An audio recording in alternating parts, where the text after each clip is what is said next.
In this video, I want to walk you through a few guidelines for choosing your domain name.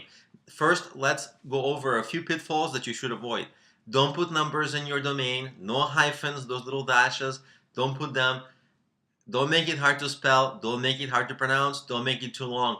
The last 3 points are all they make it hard for people to remember your website, and if they don't remember, if they're less likely to remember, they're less likely to visit, so it will have a direct impact on your visitors.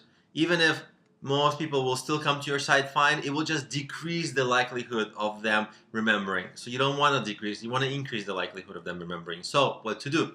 Keep it relatively short, use real words that are easy to spell and pronounce so that people will, it will be easy for them to spell, they'll remember it more likely, that they won't make a mistake getting to your domain.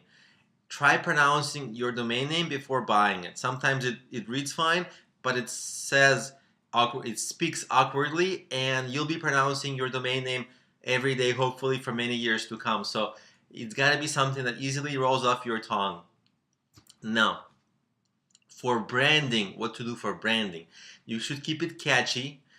It should allude to your brand, but allude abstractly to your overall brand.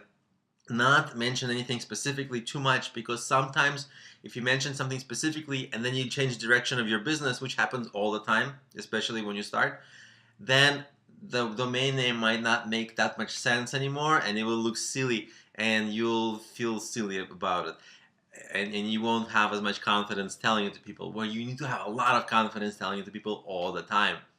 And you should also, when you're choosing your business name, you should look that is that domain name taken. It's really good to have this consistency for your business name, your domain name, and also check for your social accounts. Is the Twitter name available? The Twitter name doesn't have to be the same, but it's better when everything is consistently the same.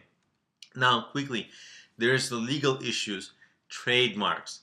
For example, you might be encroaching with your name. Like, let's say you made a domain name like Facebook X. Pretty much you can bet that Facebook is going to come after you and say that, hey, you're encroaching on our name. So you want to check that you're not encroaching on other companies' names. I'm not a lawyer, and this is not a law course, so this is something that you should consult with a lawyer. You should also consider, on the flip side of that, whether you want to trademark and protect your name. For small businesses, it's typically overkill, but if you have some grand goals and you really do, it might have its place to get a trademark. Usually, it's not for me to advise whether you should or shouldn't, because it's a legal issue and that's outside my realm. But it's for me to tell you about this so you're aware, so that then you can look into it when you are getting your domain name. So these are my tips for avoiding bad domain names and making sure that yours is good.